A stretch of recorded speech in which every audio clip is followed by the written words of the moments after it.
Je suis la du bout de la rue. Je viens t'emprunter une poignée de capotes. Juste une poignée? T'es sûre que ça va te suffire? Certains préfèrent les grandes, blondes et sexy, et d'autres préfèrent ça. Eddie Britt, c'est vraiment la voisine que personne ne veut dans son quartier. C'est quelqu'un qui perturbe le quotidien des habitants de Wisteria Lane. Elle a même été créée pour ça, Marc Chéry l'a dit. Elle est là pour rendre la vie infernale aux autres personnages principaux qui sont Eddie, Gabriel, Suzanne et Lynette. Et elle le fait très très bien. C'était un personnage presque comique, hein. Oui, elle était vraiment comique. Elle avait toujours des punchlines, la punchline qu'il fallait pour nous faire rire. Elle avait énormément de charisme, hein. Feu Eddie Britt, parce que oui, elle meurt au cours de la série, hein, vous devez le savoir. Je ne m'excuse plus de spoiler sur la série Desperate Housewives parce qu'elle est sortie quand même il y a 20 ans. C'est un personnage qui est vraiment passionnant à analyser parce que sous ses airs comiques et séductrices, bien sûr, parce que Eddie Britt est avant tout une séductrice, c'est un personnage qui est vraiment complexe et qui n'est pas tant détesté que ça. Je l'ai vu dans les commentaires sous la vidéo de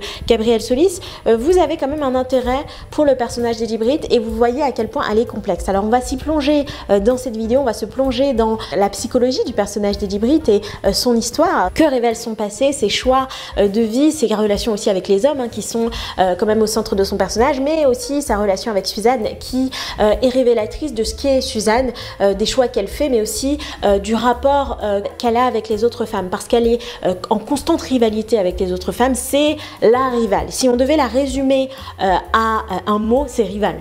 C'est comme ça qu'elle se positionne dès son arrivée dans le quartier, dès qu'elle rencontre Suzanne, et c'est un problème puisque quand on creuse le personnage d'Eddie Britt, ce que je comprends, c'est qu'elle veut principalement se faire des amis, elle veut se faire accepter, et je trouve très paradoxal sa manière de faire, sa manière de se comporter, et c'est ce qu'on va essayer de comprendre. C'est un personnage qui clame sa liberté, clame son amour pour la liberté à tel point qu'elle a abandonné son fils. Son indépendance, son refus des conventions en font une figure fascinante, mais son rejet des normes semble aussi la condamner à l'isolement et au rejet des autres. Dans cette vidéo, on va essayer de comprendre si la liberté qu'elle clame et pour laquelle elle s'est battue toute sa vie a été une force indéniable ou un piège qui l'a éloignée des autres. Je suis Émilie, journaliste et podcasteuse. J'ai créé cette chaîne parce que j'adore décortiquer et analyser les histoires, et je pense que vous aussi. C'est pourquoi je vous ai préparé un cours de podcast. Vous allez pouvoir passer un message dans votre podcast. C'est le moment, ça fait peut-être des mois, voire des années que vous avez envie de vous lancer. Eh bien, vous allez apprendre à faire passer un message qui bouscule la société grâce à votre podcast. Comment cumuler 10 000 écoutes par épisode, parce que le fait de cumuler une audience autour de son podcast, c'est vraiment infernal. Si vous avez déjà un podcast, vous le savez, c'est très très compliqué, mais il y a une solution qui est beaucoup plus simple que celle que vous voyez sur internet. Et enfin, on va parler de rémunération, parce que oui, faire un podcast, c'est du boulot. Dans ce cours, vous allez donc découvrir comment gagner de l'argent avec son podcast. Ce cours est une pépite, filez vous inscrire gratuitement. Le lien va s'afficher quelque part sur cette vidéo. Allez vous inscrire et vous regarderez ce cours juste après cette vidéo. Non mais j'hallucine, elle a déjà lavé sa voiture hier. Oh non, la honte. Le parallèle entre Eddie et Suzanne est vraiment inévitable parce qu'Eddie est là surtout pour embêter Suzanne, en tout cas au début lorsqu'elle nous est présentée. C'est vraiment la rivale de Suzanne Mayer, et je trouve que c'est vraiment très intéressant parce que elle représente deux visions de la féminité qui sont quasiment totalement opposées. Suzanne, c'est un personnage qui, quand j'étais plus jeune, j'aimais vraiment beaucoup le personnage de Suzanne. Peut-être que j'en ferai une vidéo, mais c'est pas sûr. Elle avait ce côté enjoué, rigolote que j'aimais bien. Le célibat d'Eddie Britt est vraiment au centre de l'évolution de ce personnage. Alors oui, elle a été mariée 3 fois, mais la plupart du temps dans les scènes où on la voit, elle est célibataire et elle est en chasse, hein. C'est vraiment, j'allais dire, c'est pas une prédatrice, c'est une séductrice. C'est une grande séductrice et on la voit draguer, aller chercher voilà les hommes et se montrer disponible. On la voit régulièrement, notamment avec Mike, et c'est de là que va partir la rivalité entre Suzanne Mayer et Eddie Britt. Elle va vouloir mettre le grappin sur Mike, et Suzanne, qui est un personnage que je n'aime pas, hein, vous le savez si je suis cette chaîne, Mike Delfino est le rêve de Suzanne Mayer, alors qu'Eddie Britt, elle, c'est juste un homme de plus, un homme parmi tant d'autres. C'est quelqu'un qui est une collectionneuse, hein, on nous la présente comme ça.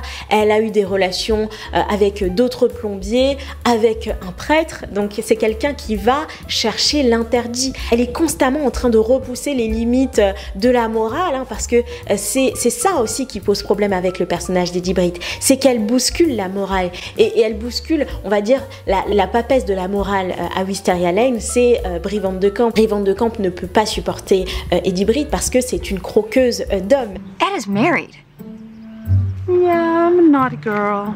Si Gabrielle Solis est une croqueuse de diamants, Eddie Britt est clairement une croqueuse d'hommes. Elle est dangereuse pour les autres femmes parce qu'elle apprécie son célibat. C'est quelqu'un qui n'est pas en souffrance dans son célibat, à l'inverse de Susan Mayer. Susan Mayer souffre énormément du fait d'être seule. I go after men because I want them. You go after them because you need them. C'est quelqu'un qui recherche la compagnie d'un homme et ça peut être tout à fait normal, mais elle est vraiment en grande souffrance. Hein, donc c'est quelqu'un qui ne se sent complète que si elle est accompagnée. Alors qu'Eddie Britt, ça n'est pas vraiment ça.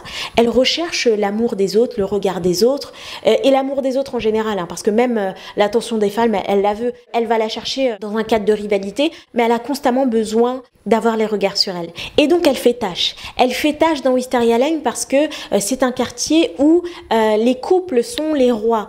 Les personnes célibataires sont des personnes qui sont plus âgées, comme Madame McCluskey, et du coup qui sont tolérées. L'idée que Madame McCluskey aille vous voler votre mari, c'est pas quelque chose qui vous traverse l'esprit. Or, pour ce qui est du personnage d'Eddie Britt, c'est très très très crédible. Et elle peut même vous regarder dans les yeux et vous le dire. Et c'est là où elle agit quelque part en traîtresse, hein, parce qu'elle est dans une position quand même qui est difficile à comprendre. C'est qu'elle met le grappin sur quasiment tous les hommes du quartier une fois qu'ils sont célibataires, mais elle veut quand même l'amitié de ces femmes-là. J'ai trouvé très touchant le moment où elle a fait chanter Brie Van de Kamp. Brie avait un secret, un très lourd secret. Elle avait mis en place tout un stratagème pour faire croire que le bébé de sa fille Danielle était le sien, pour ne pas jeter l'opprobre sur sa famille, pour ne pas ruiner la réputation de sa famille. Elle avait construit tout un scénario autour de sa grossesse. Je passais voir Orson dans le but de me plaindre parce que tu m'embêtais. Et ce pauvre abruti, il avait écrit sur un papier ce conte de fées avec tous les détails et il l'avait laissé traîner sur la table. Oh mon Dieu, Eddie. Eddie finit par l'apprendre et lorsqu'elle décide de la faire chanter, moi je pensais qu'elle allait peut-être pas lui demander de l'argent parce qu'elle en a, mais qu'elle allait demander quelque chose de plus tangible qu'une amitié. Parce que c'est ce qu'elle a demandé. Elle lui a dit « J'aimerais que tu m'invites ». Tu m'invites, elle le dit comme ça avec une attitude un peu de garce en se disant je veux que tu m'invites à vos soirées poker, à toutes les soirées que tu fais, je veux que tu m'invites au brunch, à toutes ces choses-là, je veux que tu m'aimes en fait. Moi j'ai l'impression que c'était ça. Dorénavant, toi et moi, on est les meilleurs amis de la Terre. Tu m'inviteras chaque fois que tu feras une fête. Elle veut forcer les autres femmes à l'aimer, alors que c'est impossible. Et Brie va être très très intelligente, hein, comme elle l'est toujours. Elle décide de contourner ce chantage-là et d'avouer son mensonge à ses amis. Tout ça se retourne contre Edith, puisque toutes les quatre vont vers elle et lui disent que clairement là la guerre est déclarée et que c'est même pas que la guerre est déclarée, c'est que elle est excommuniée. Aucune de nous ne discutera avec toi. On ne fera plus coucou en te voyant faire ton jogging. Dorénavant, t'es invisible. Les autres femmes du quartier vont décider de l'ignorer et faire comme si elle n'existait pas. C'est quelqu'un qui n'a jamais su s'intégrer à la communauté de Wisteria Lane. C'est une femme qui a une manière assez particulière de gérer son célibat et ses amitiés, parce qu'au niveau de l'amitié, ça l'a jamais fait. Ça l'a jamais fait, mais elle a été créée pour ça. Elle a été créée aussi pour mettre en scène cette rivalité. On voit quand même des belles amitiés dans Wisteria Lane, mais elle était condamnée à être seule, que ce soit au niveau des hommes, mais aussi des femmes, hein, que ce soit en amour ou en amitié. C'est quelqu'un qui a été condamné dès le départ à finir seul. Et tout ça me fait penser aussi à Renée. Renée était dans la même position, hein. Dans la saison 8, on la voit témoigner contre les habitants de Wisteria Lane, contre ses voisines, et elle leur dit clairement: on n'a jamais été amis, vous ne m'avez jamais accepté. Et il y a un vrai problème d'intégration au niveau de ces deux personnages. Renée et Eddie Britt étaient des femmes célibataires, en tout cas la plupart du temps au fil de la série, elles ont été célibataires. Renée est en couple, mais à la fin, et elle a souvent été dans cette position de rivale. Elle lançait des piques. Vous savez, à l'université, les plus belles filles passent leur temps ensemble. Eh bien, c'est une tradition que je n'ai jamais acceptée. Elle voulait montrer qu'elle était supérieure à ces femmes au foyer, hein, parce que c'est ce qui les distingue. Ce ne sont pas des femmes au foyer, ce ne sont pas des femmes traditionnelles, et elles sont rejetées pour ça. Ça peut vous surprendre, mais je pense que pour comprendre le personnage d'Eddie, il faut plonger dans son rapport à l'argent. Eddie Britt a une carrière d'agent immobilier. C'est un secteur qui est vraiment très concurrentiel. Elle se bagarre, hein, elle se bagarre pour être la meilleure. Elle est visiblement très douée dans ce domaine et elle est très épanouie là-dedans. C'est quelqu'un qui a de l'argent, c'est quelqu'un qui se débrouille très bien et sans mari, parce que j'ai l'impression que dans Wisteria Lane, les couples quand même sont plus à l'aise financièrement que les personnes célibataires. You can have one of these by working very hard. or by marrying a man who looks very hard. Et Eddie fait exception. Eddie fait exception. Eddie se débrouille très bien seule parce qu'elle a ce capital-là qu'elle a fructifié. Et je pense que ses connaissances aussi dans l'immobilier font qu'elle a peut-être aussi d'autres biens. Elle a peut-être d'autres biens. Là, je fais des hypothèses autour de ce personnage-là, mais ce serait logique, hein, vu la carrière qu'elle fait. Pourtant, ça n'est pas quelqu'un qui a grandi avec une cuillère d'argent dans la bouche. Elle ressemble beaucoup au personnage de Gabrielle Solis. D'ailleurs, elles s'entendent très bien. On les voit à plusieurs reprises sortir ensemble et se retrouver sur certains aspects. Et je trouve qu'elles se ressemblent par rapport à leur passé. Gabrielle Solis a grandi dans une ville très pauvre et a vu les hommes comme une stratégie d'ascension sociale, une stratégie d'alliance matrimoniale. Elle allait clairement chercher l'argent dans les poches de ses maris, que ce soit Carlos ou Victor Long. D'ailleurs, j'en ai parlé dans la vidéo sur la trophy wife. Elle avait vraiment cette stratégie-là. Je vais être une trophy wife, je vais être un ornement pour un homme en société. Mais il y avait cette quête d'argent, il y avait cette quête de confort. Pour Eddie, c'était différent. Elle a fait le choix d'être une femme indépendante, de ne pas dépendre d'un homme, de fuir toute l'idée du couple conventionnel. Même si elle s'est mariée, elle a essayé de le faire, mais à un moment donné, on voit bien qu'elle se débrouille seule et que le fait d'être avec un homme, c'était pour le plaisir et aussi pour faire rager les autres femmes. Il y avait pas mal ça. Lorsqu'elle ramène son mari Dave, c'est pour dire « je suis mariée comme vous ». I have a husband now. Really? Whose? C'est pour narguer les autres femmes, mais c'est pas forcément par convention sociale parce que c'est quelqu'un qui peut divorcer très facilement. Elle a eu 3 mariages, elle n'a pas peur de ça et elle a abandonné son enfant, c'est dire. Mais j'étais très étonnée de découvrir le passé d'Eddie que je connaissais pas. Son père a quitté sa mère pour une autre femme. Donc elle a développé une méfiance envers les autres hommes. C'est pour ça qu'elle les consomme. Elle consomme les hommes, elle n'a pas vraiment de relation très deep. Over 1,000 men? Okay, that's true. I enjoyed the 80s. Elle a épousé Dave alors qu'elle ne le connaissait pas. Il refuse de parler de son passé parce que il est bien sordide son passé. Et donc, c'est quelqu'un qui consomme, qui s'amuse avec les hommes, mais elle n'a pas de relation vulnérable. Elle ne se montre pas vulnérable avec les hommes parce qu'elle ne leur fait pas confiance. Et elle a une mère qui était en difficulté. Elle a été arrêtée pour vol à l'étalage. Et Eddie s'est retrouvée quelque part livrée à elle-même. Hein. Donc elle a dû se débrouiller seule et c'est quelque chose qui a forgé son caractère et a forgé son ambition dans le domaine de l'immobilier. Et c'est pas une carrière choisie au hasard. C'était vraiment aussi pour avoir une sécurité financière. Eddie est clairement une mère démissionnaire. Elle a abandonné son fils pour confier la garde exclusive à son ex-mari. Et je dis abandonner, pas dans le sens où il y a une séparation et elle le voit de temps en temps. Elle le voit le moins possible. Hein. Elle le tient très à l'écart et lorsqu'on la voit avec l'enfant, c'est pour manipuler Carlos parce que Carlos rêve d'avoir un enfant et elle se dit « Ah, mais l'enfant que j'ai abandonné, il pourrait servir à conclure avec cet homme. » Elle l'éloigne d'elle et il y avait un moment très touchant où on voit qu'elle l'éloigne pour faire la fête. Il faut le dire, mais elle l'éloigne aussi parce qu'elle sait que ce ne sera pas une bonne mère. C'est-à-dire que Madame McCluskey pleure son enfant qui est décédé. Eddie, elle a l'indélicatesse de dire qu'elle vive la même chose, qu'elle aussi a un enfant. Et Madame McCluskey lui dit « Non, non, t'as abandonné ton enfant, ça n'a rien à voir. » Et elle dit « Non, je le tiens loin de moi, mais pour son bien. » I gave him up because I wanted to protect him. From who? From me. Parce que je suis toxique, parce que je vais lui faire du mal. Et je pense que ça aurait été le cas. Et c'est là où je trouve que ça peut étonner, hein, mais Susan Mayer a un côté quand même comme Eddie. Elle a abandonné Julie. Julie est une enfant parentifiée, elle doit s'occuper d'elle-même, elle doit s'occuper de sa mère. Et Susan Mayer, c'est une enfant. Susan Mayer est une enfant qui laisse sa fille livrée à elle-même. I mean, I'm so grateful I had you. You know, I don't regret a minute of that, but I found it to be completely overwhelming. Sometimes I even wonder how I got through it. You and me both. Eddie fait passer son bien-être en priorité, même si là, elle présente ça comme le fait de vouloir protéger son fils. C'est quelqu'un qui se fait passer en premier. On la voit très rarement avoir un énorme chagrin d'amour. Elle est très détachée avec les gens en général et avec les hommes. Mais on comprend à un moment donné que tout ça est une carapace, tout ça est une sorte de performance, un personnage. C'est-à-dire que Brie Van de Camp a son personnage de femme parfaite. Eh bien, Eddie a son image de séductrice imperturbable. Mais tout ça est quand même un masque. Un masque pour cacher quelqu'un de beaucoup plus sensible et de beaucoup plus vulnérable. Et la grande, grande peur d'Eddie, c'est de vieillir.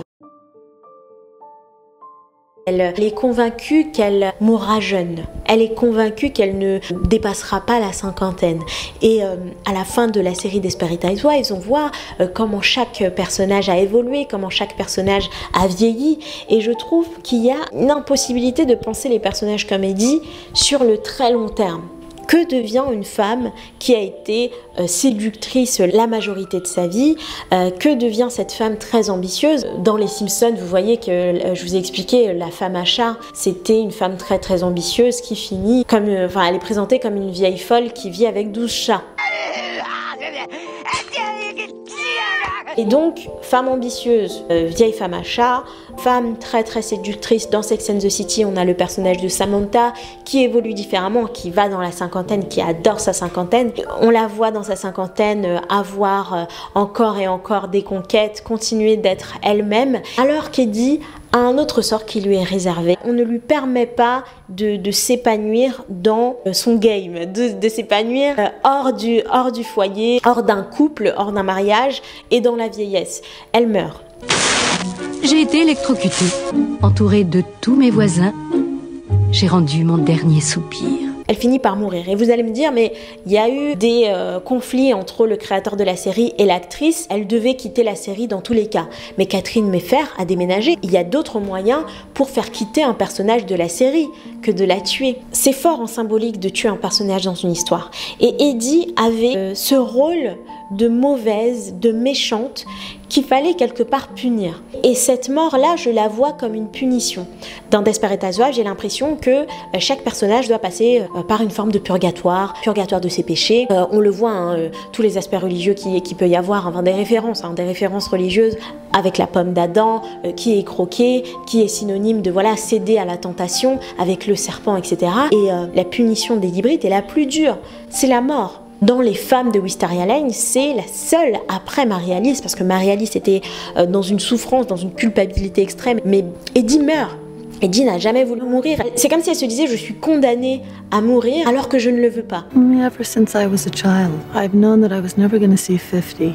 J'aimerais continuer à vivre cette vie d'éternelle jeunesse, parce qu'elle préfère aussi sa jeunesse, elle le dit, voilà, elle associe la beauté à la jeunesse. C'est comme si elle se dit, voilà, je suis condamnée à mourir parce que je ne suis pas une bonne personne. J'ai trouvé ça quand même dommage de pas penser le personnage d'Eddie, de pas finir l'histoire d'Eddie sur quelque chose d'autre, d'ouvrir une nouvelle porte. Peut-être qu'elle évolue et qu'elle se montre plus vulnérable, qu'elle arrive à développer une amitié sincère avec quelqu'un d'autre, aussi un couple sincère avec un homme. Eddie était un personnage central, c'était pas un personnage à la marge. Souvenez-vous, c'est elle qui nous introduisait les nouveaux personnages, qui est arrivé dans Wisteria Lane. C'était quelqu'un qui ouvrait la porte, ouvrait le nouveau chapitre. J'ai été très déçue quand j'ai appris la mort d'Eddie Britt, je pense vraiment qu'elle méritait mieux. J'aurais vraiment aimé une autre fin pour le personnage d'Eddie Britt. Si vous en avez marre de regarder des séries et que vous avez envie de raconter une histoire, enfin à vous de raconter votre histoire ou l'histoire de quelqu'un d'autre, allez regarder mon cours de podcast. J'ai pu parler de mes traumatismes d'enfance dans Sauver sa peau,